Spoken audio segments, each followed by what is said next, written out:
사랑하는 하나님 아버지, 오늘 이 시간 우리가 우리의 참된 빛과 소망 되신 예수 그리스도를 힘입어 이 자리에 나왔습니다. 아버지, 이 금요 기도회를 통해 우리가 주님을 더욱더 사랑하고 또한 우리가 기도하는 가운데 주님께서 우리에게 허락하신 이웃들을 또한 사랑할 수 있도록 함께하여 주시옵소서. 주님, 튀르키예와 시리아에서 너무나 크나큰 재앙을 만나 고통받고 있는 이들, 그곳에서 그 재난 복구를 위해 열심히 애쓰고 수고하고 있는 모든 구조 인력들 그리고 사역자들 가운데 주님께서 온전히 함께하여 주시옵소서. 이 시간을 주님께 맡겨드리며 예수님 이름으로 기도드립니다. 아멘. 네, 이 시간 함께 나누실 하나님 말씀은 히브리서 11장 말씀입니다.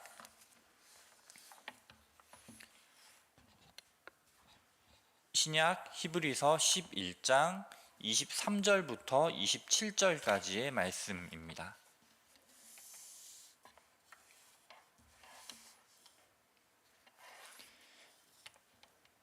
히브리서 11장 23절에서 27절까지의 말씀을 저와 한 절씩 교독하시도록 하겠습니다. 믿음으로 모세가 났을 때 그 부모가 아름다운 아이임을 보고 석 달 동안 숨겨 왕의 명령을 무서워하지 아니하였으며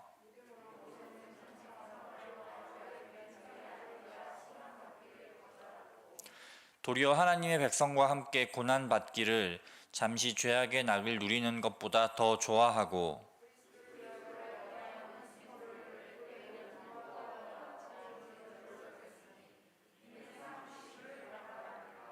함께 읽겠습니다. 믿음으로 애굽을 떠나 왕의 노함을 무서워하지 아니하고 곧 보이지 아니하는 자를 보는 것 같이 하여 참았으며. 아멘.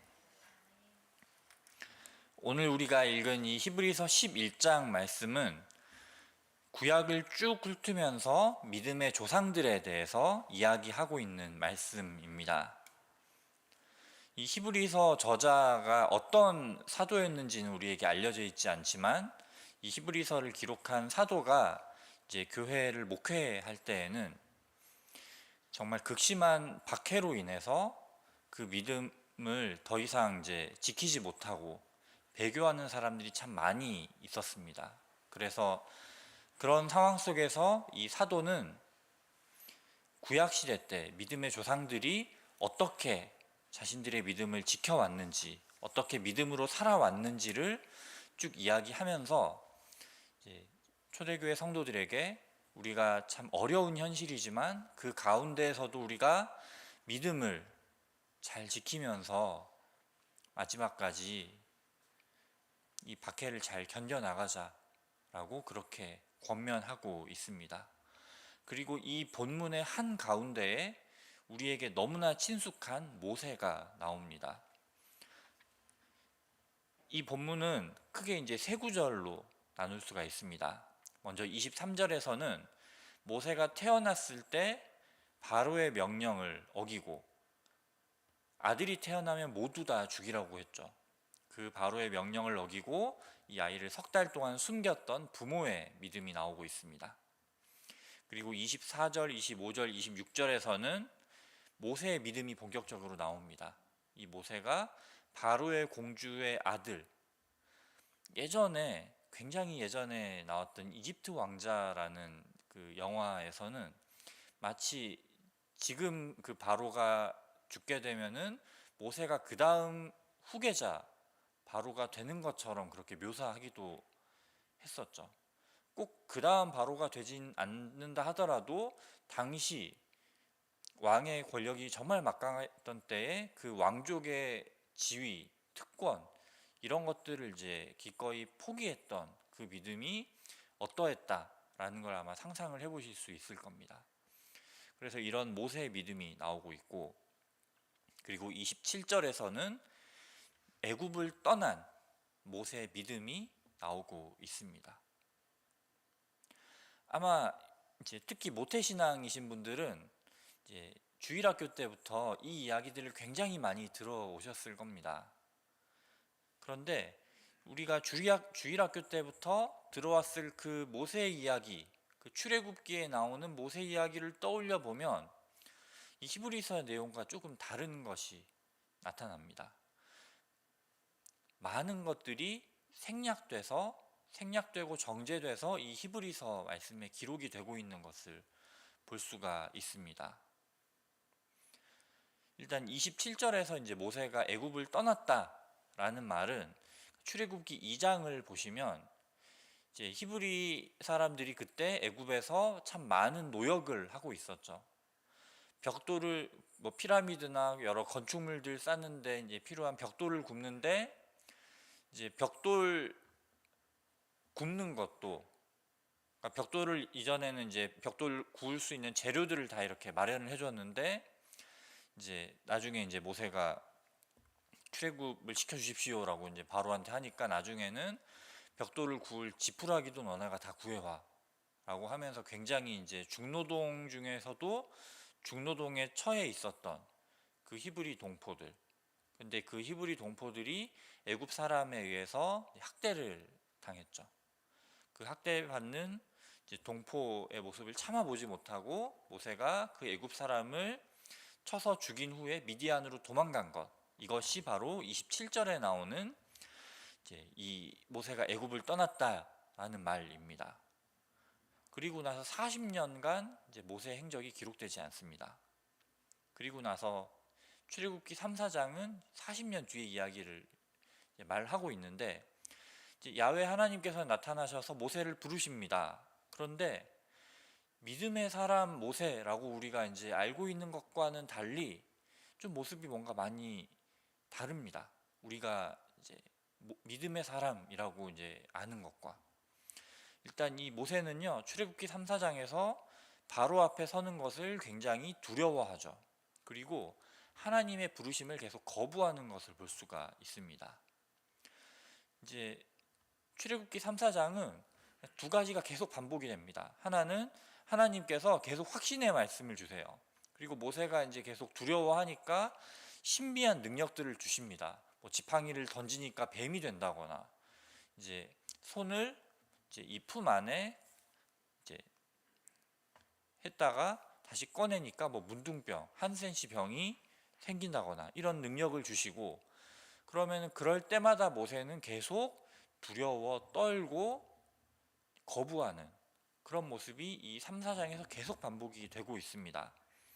그래서 이 3, 4장에 나오는 그 주요 구절들을 제가 이제 세 번역으로 조금 쉽게 풀어서 말씀을 해드리면, 모세가 이제 하나님께 이렇게 말씀을 드리는 거죠.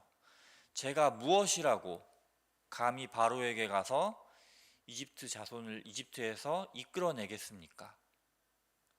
4장 10절에서는 이제 또 이렇게 이야기합니다. 주님 죄송합니다. 저는 말재주가 없는 사람입니다. 그러니까 자기가 말재주가 없으니까 제발 다른 사람 보내달라라는 거죠. 그런데도 하나님께서 계속 아니다, 너가 갈 사람이다, 내가 능력을 주겠다라고 하시니까 4장 13절에서는 아예 이렇게 이야기합니다. 주님 죄송합니다. 제발 보낼 만한 사람을 보내시기 바랍니다 라고 이제 이야기하는 것을 볼 수가 있습니다.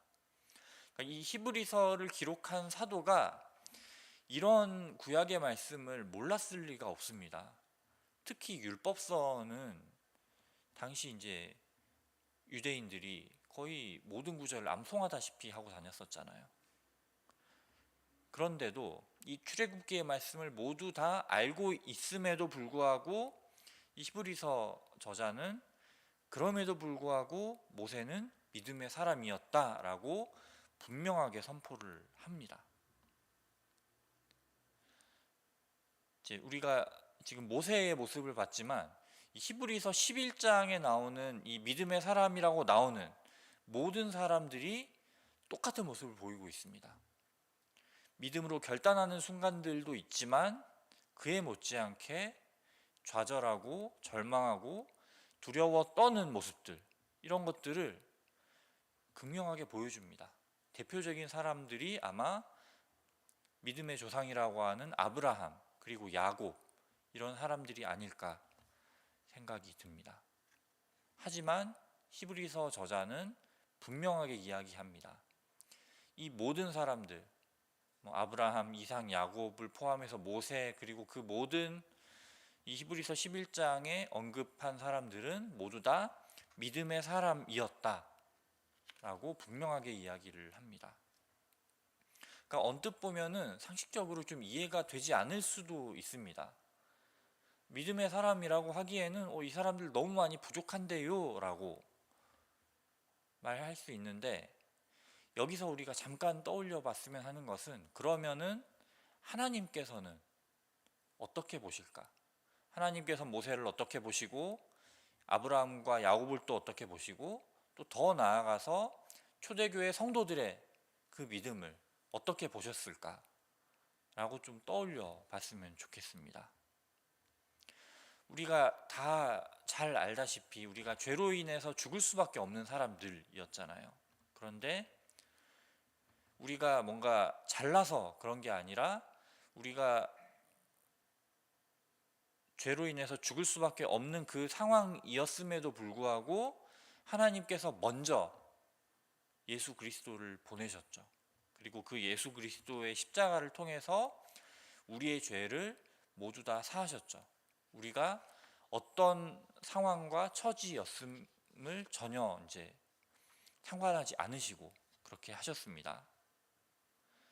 그런데 이제 이 십자가 이후에 아직 재림이 완전히 이루어지기 전까지 우리는 계속 넘어지고 계속 좌절하고 계속 죄를 짓는 사람들입니다. 그리고 그럴 때마다 하나님께서는 우리를 계속 용서하여 주시고 너희는 나의 자녀이다, 내가 사랑하는 사람이다 라고 계속 선포해 주시는 것이죠. 그래서 우리가 믿음으로 살아간다고 하지만 믿음보다 먼저 앞선 것이 바로 하나님의 은혜라는 것을 우리가 좀 떠올려 봤으면 좋겠습니다. 하나님의 은혜가 먼저 임해서 우리가 믿음으로 살아가게 하셨고, 또 우리가 믿음으로 살아가다가 좌절하고 넘어질 때 우리를 다시 일으켜 주셔서 우리가 믿음으로 살아가서 마침내 그리스도의 재림이 임했을 때에 우리가 완전히 하나님과의 그 사랑의 관계 속으로 회복되도록 주님께서 그렇게 만들어 주시죠. 얼마 전에 이제 설날 연휴가 있었잖아요. 이제 저희 넷째 조카가 7살이 됐더라고요. 근데 유아 때부터 굉장히 그림 그리는 거를 좋아했습니다. 그래서 이 넷째 조카가 오면은 이제 저희 아버지께서 그 이제 집에 있는 큰 달력 한 장을 이렇게 찢어서 주셨어요. 거기서 이제 뭐 여러 가지를 이제 마음껏 그려라라고. 이제는 이제 말 그대로 이제 초등학생이 곧 되는 나이이다 보니까 이렇게 색칠 공부 책을 이제 품에 안고 오더라고요. 네, 디즈니 색칠 공부 책인데 제가 봐도 굉장히 뭔가 그 공주들 그리는 건데 굉장히 복잡하게 생겼습니다. 이거를 이제 초등학교도 안 간 아이가 이제 물론 완벽하게 그릴 수 없지만 뭔가 이렇게 사람의 형체대로 그려 나가는 게 얘네들 대단하다라는 생각이 들 정도로 굉장히 복잡했습니다. 근데 이게 이제 굉장히 복잡하기 때문에 생각보다 책이 크더라고요. 그러니까 애가 이제 그려야 될 면적이 굉장히 넓어요. 그리고 이제 칠해야 될 색깔도 굉장히 다양한 것을 볼 수가 있었습니다. 그래서 저희 조카가 이걸 항상 혼자 하지 않고, 그러니까 이제 자기 엄마, 저희 형수님과 그리고 이제 사촌 언니들의 도움을 이제 많이 받는 것을 볼 수가 있었습니다. 그래서 이제 저희 형수님과 이제 이번에 수능을 본 저희 첫째 조카, 그리고 이제 중3에 올라가는 이제 저희 둘째 조카가 이 7살 먹은 아이와 열심히 이제 색칠 공부를 하는 그 설날 연휴를 보냈어요. 근데 이제 아마 우리 초등학생 친구들 이제 두신 우리 부모님들은 아마 잘 아실 겁니다. 이 색칠이 모두 다 끝난 후에 어떻게 이제 반응을 할까요? 이 어른들이, 그 엄마가 또 언니들이 내가 이거 다 그려줬다, 넌 그린 거 하나도 없다, 이렇게 이야기를 매정하게 하지 않죠. 우리 은유 예쁘게 잘 그렸네 라고 그 7살짜리 아이를 오히려 세워주는 말을 이렇게 합니다. 우리가 믿음으로 걸어가는 삶이 어쩌면 하나님과 같이 색칠 공부하는 이런 것일 수도 있겠다라고 좀 생각해 볼 수 있지 않을까 하는데요. 우리가 믿음의 삶을 걸어간다고 하지만 우리의 믿음에 여전히 부족함이 많고 또 살아가면서 지치고 넘어질 때도 많이 있죠. 그리고 그때마다 하나님께서 우리에게 은혜를 주셔서 우리를 다시 일으켜 주시고 회복시켜 주시고, 그리고 나서 너네는 믿음 없는데 내가 다 해줬다라고 하지 않으시고, 너희는 믿음의 사람이야, 너희는 내가 사랑하는 나의 자녀야 라고 말씀해 주시는 것을 우리가 볼 수가 있습니다. 이렇게 하나님께서 은혜로 모세의 믿음을 세워가셨고 또 초대교회 성도들의 믿음을 세워가신 것이죠. 그러면 하나님께서는 이 모세의 믿음을 통해서 어떤 것을 이루셨을까? 우리가 이 본문들을 조금 더 살펴봤으면 좋겠습니다. 먼저 24절, 25절에서 이 히브리서 저자는 모세가 왜 이 바로의 공주의 아들이라는 이 어마어마한 지위를 포기했는지를 말하고 있습니다. 우리 25절을 같이 읽어보도록 하겠습니다. 네, 함께 읽겠습니다. 도리어 하나님의 백성과 함께 고난받기를 잠시 죄악의 낙을 누리는 것보다 더 좋아하고. 아멘. 하나님께서 그 많은 히브리 사람들 중에서 왜 모세를 택하셨을까? 저는 이 본문을 묵상하면서 모세 안에 있었던 이 마음 때문에 하나님께서 모세를 지도자로 세우지 않으셨을까 생각해 보게 되었습니다. 하나님의 백성과 함께 고난받는 것을 즐거워하였다라는 것. 모세는 어렸을 때부터 자기가 어떤 민족인지, 우리 히브리 사람이 어떤 민족인지를 이제 교육을 받으면서 자라왔을 것입니다. 아브라함에게 하나님께서 어떻게 임하셨는지, 야곱에게 하나님께서 어떻게 임하셨는지, 그리고 모든 민족 가운데에서 너를 복의 근원으로 삼겠다라고 아브라함에게 하셨던 그 약속도 알고 있었을 겁니다. 그 하나님의 약속을 받은 민족이 바로 우리 히브리 민족이다. 그리고 그 백성 공동체가 지금은 어려운 상황에 있지만 그 백성 공동체를 품고 사랑하고자 했던 것이죠. 그리고 하나님께서는 그 마음을 귀하게 보시고 그를 지도자로 삼지 않으셨을까라고 생각해 볼 수 있겠습니다. 그리고 모세는 이 히브리 민족을 품고 사랑하는 것에서 더 나아가서 지금 자신들이 처해 있는 그 현실 너머를 더 바라보는 것을 볼 수가 있습니다. 히브리 백성들이 학대받고 있는 사실, 그리고 애굽이 지금 전 세계를 호령하고 있어서 히브리 민족이 도저히 거기에서 벗어날 수 있을 것 같지 않다라는 그 현실을 뛰어넘은 것이죠. 우리 히브리 사람의 신은 아브라함과 이삭과 야곱의 하나님이다. 그리고 그 하나님은 지금도 살아계셔서 우리에게 역사하신다. 이것이, 이 하나님이 바로 보이지 아니하는 자, 27절에 나오는 그 보이지 아니하는 자의 의미입니다. 지금은 그 애굽의 압제 가운데 있는 지금은 하나님이 보이지 않아요. 하나님이 살아계실까? 역사하고 계신 걸까? 전혀 보이지 않습니다. 하지만 하나님께서 지금도 살아서 우리 가운데 역사하고 계시다. 그리고 우리를 분명히 구원하셔서 아브라함에게 하셨던 것처럼, 아브라함에게 약속하셨던 것처럼 모든 민족 가운데 우리 히브리 사람을 복의 근원으로 삼으실 것이다. 그 미래를 내다보고 있었던 것이죠. 그리고 그 지금 참혹한 그 현실 너머에 그 하나님께서 주시는 그 비전을 바라보았을 때 그것은 모세가 눈앞에 있는 고난을 헤쳐나갈 수 있는 삶의 원동력이 되었습니다. 그리고 하나님께서 역사하고 회복하실 것을 인내하며 기다리는 그런 원동력이 되었습니다. 그리고 모세가 이런 믿음을 가졌을 때 하나님께서는 모세가 듣고 경험하고 생각했던 그 비전, 그 이상의 것으로 역사하신 것을 바라볼 수가 있습니다. 이 히브리서 저자가 이제 어떻게 그 하나님의 비전에 대해서 이야기하는지 26절 말씀을 같이 읽어보도록 하겠습니다. 함께 읽겠습니다.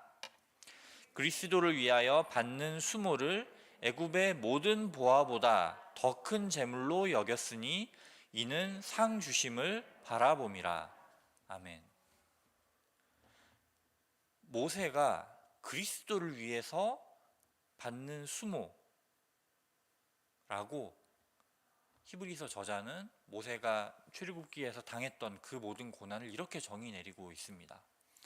모세가 예수 그리스도를 알았을까?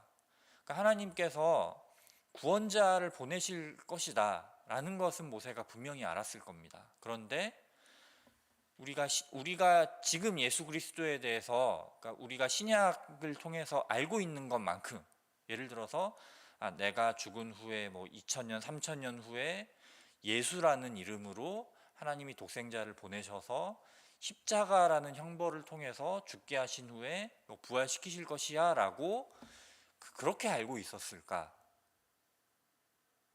아마 그렇게까지 알고 있진 않았을 것입니다. 하지만 하나님께서 이 히브리 민족을 구원하실 구원자 메시아를 보내실 것이다 라는 것은 알고 있었을 겁니다. 그리고 하나님께서는 모세 때 이미 예수 그리스도라는 그 역사를 어떻게 행하실지를 분명히 알고 계셨죠. 그리고 모세를 통해서 히브리인들을 하나님의 백성, 그 이스라엘 백성으로 만들어내시고 또한 그들을 통해서 구세주 예수 그리스도가 탄생하게 만드신 것이죠. 그리고 그 예수의 십자가와 부활을 통해서 우리를 구원하신 역사를 일으키셨습니다. 결과적으로 모세는 하나님의 그 계획과 비전에 대해서 구체적으로 다 알지는 못했지만 자신의 그 믿음의 행동을 통해서 자신도 모르는 사이에 예수 그리스도께서 오실 길을 예비하게 된 것이죠. 그가 받은 고난 역시 예수 그리스도를 위해서 받은 것이 된 것입니다. 이런 역사에 대해서 사도 바울은 로마서 8장에서 이렇게 이야기하죠. 모든 것을 합력해서 선을 이루신다. 하나님께서는 연약했던 모세를 믿음의 사람으로 세우셨습니다. 그리고 그를 통해서 출애굽의 역사를 행하시고 하나님의 백성인 이스라엘 백성을 만들기 시작하셨습니다. 그리고 모세 자신도 다 알지 못했지만 그 모세를 통해서 예수 그리스도께서 오실 길을 예비하게 하셨죠. 그 하나님께서 지금 이 자리에 있는 우리 한 사람 한 사람을 믿음의 사람으로 세우셨습니다. 그리고 우리를 통해서 이 다드림 교회라는, 한국 교회라는 믿음의 공동체를 세워 오셨고 또 이 한국 교회를 회복시키는 역사 또한 우리를 통해서 이루실 것입니다. 그래서 우리가 그럼 어떻게 해야 될까?